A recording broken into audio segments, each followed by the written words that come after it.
Buying your first home is so exciting, but it is an emotional roller coaster, especially with the hidden costs involved, the unexpected fees, and just the amount of work that goes into getting to that final stage of being in your home. I wish someone had told me all of these things before I'd done this journey, but here I am on the other end, and I'm going to try share some of these things with you guys today.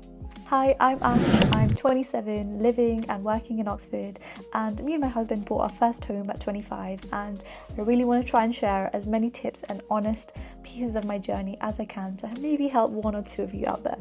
So in this video, I want to uncover all of the hidden costs, or the costs that I didn't expect to be so much in the process of buying our first home, and everything that I ended up saving for and paying for in the end. Now, some of these aren't hidden costs, but I wasn't actually aware as to the extent of the fees that came with some of these, and I definitely think that if I'd saved up for this a lot more earlier on, I would have been prepared to pay out. Because I wasn't aware as much as to how much it would cost in total, a lot of these things came out of my emergency fund and I wasn't really expecting it.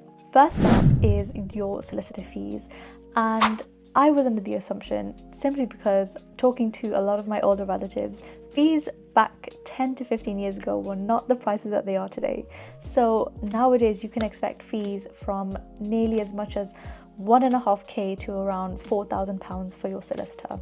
Now for us, luckily we managed to negotiate our fees to around 1.8k, but it definitely depends on the complexity of your purchase. Ours was a new build and a new home, which meant that there were some additional fees simply because it was a new build and certain paperwork that they had to fill out.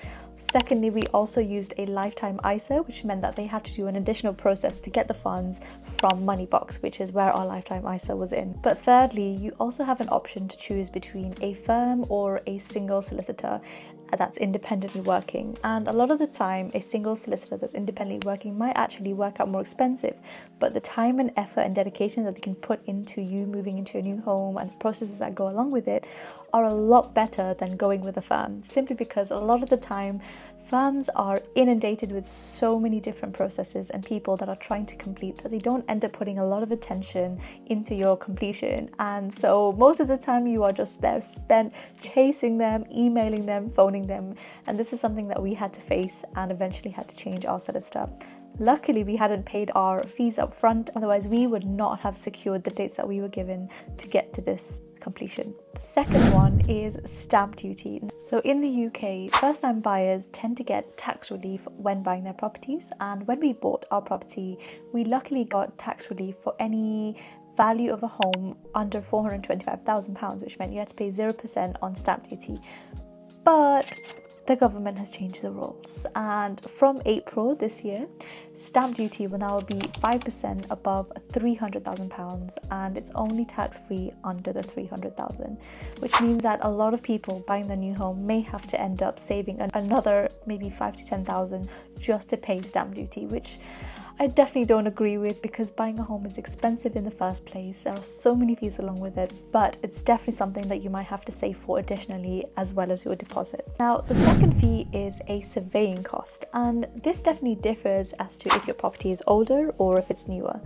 If your property is older, I definitely recommend getting a survey done, just because there could be some problems in the property that you don't really expect, and you don't want to find those out once you moved in and realize you have to replace the roof, and that can be very costly. I know a lot of my friends have had to face difficulties like this, so even though a survey can cost around £500, I believe, I think it's definitely something that you should get done, just because then you can negotiate your property value down if there is something that needs to be done, or you can just avoid it altogether, because this cost is going to be too high for your property. For our property, we paid £500 for our survey, and even though it was a new build, it was important to do because I know that there are a lot of problems that happen with new builds all across the country, and some builders that just do not pay as much attention as others, and there can be problems with the infrastructure, from plastering to painting to the foundations.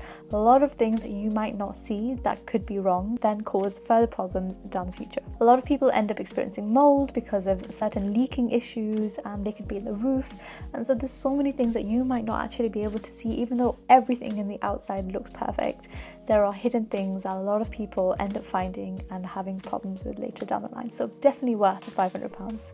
I would say the third cost that came as a shock was the mortgage fee. So certain mortgages can give cash back, which is great. You get some money given to you, but most of the mortgages actually charge £999 as a product fee, which I think is a total scam. But anyway, you actually can choose to add this on top of your mortgage, so you end up paying interest on it whilst you're paying your mortgage off. But some people choose to pay it off straight away. It definitely depends on what situation you're in. So that £1,000 is definitely something that I didn't expect, and every time you remortgage, so ours is coming up in a couple of months in July, hopefully the interest rates come down, we would potentially have to pay another £999 to just remortgage again. So every couple of years there's this additional product fee, which you can avoid, but then along with that, the interest rate that you end up paying is a little bit higher. So you can choose whichever you want to kind of go with. I would say the fourth fee is snagging, and this word essentially means finding all the terrible things wrong with your property so that you don't have to feel it. And this is something that you do before you move into your property, a couple of months before, I would say. So you actually get these companies called snagging companies, which come to your house and they have a couple of sheets of checklists that they go through to find out if there's certain things wrong with your heating, your plumbing, your pipes, your water, your drainage, from external things, and they look at every little thing in your property and find out if there is something that is wrong, which most of the time someone coming to view the property may not see. But these snagging companies have seen builds from across the country and can spot something a mile away and have special equipment to really notice these things. So this is something that came as an unexpected cost. However, some people choose to not actually use a snagging company, so it's definitely up to you. It's not something that you have to do for compulsory purposes, but I think for sanity reasons, snagging can be recommended, especially for certain new build builders. Luckily, ours came back completely fine, so that was all good. But I know a lot of people that have a lot of issues with their snagging. And lastly, which is something I guess that you can kind of expect, is the moving costs essentially, and that's hiring a van, or if it's a car, buying boxes, packing, time off work. So factoring all that into your decision is also key, especially if you're moving to a different city like I did, from Leicester to Norwich to London to then Oxford. So moving costs definitely build up, but it's all worth it in the end. All in all, every single penny that we spent was completely worth it. And a lot of people ask, is it worth buying a new build? And I think the answer to that isn't very self-explanatory. It definitely depends on what builder you go with, if they're trustworthy, and also the area that they're building in. Sometimes a lot of the areas that they build in aren't as popular and don't have as much demand over the years. And it's definitely something to look at, is if your property price would increase over the next few years. That's something that definitely factored into our decision into moving to Oxford, because it had really good links to London.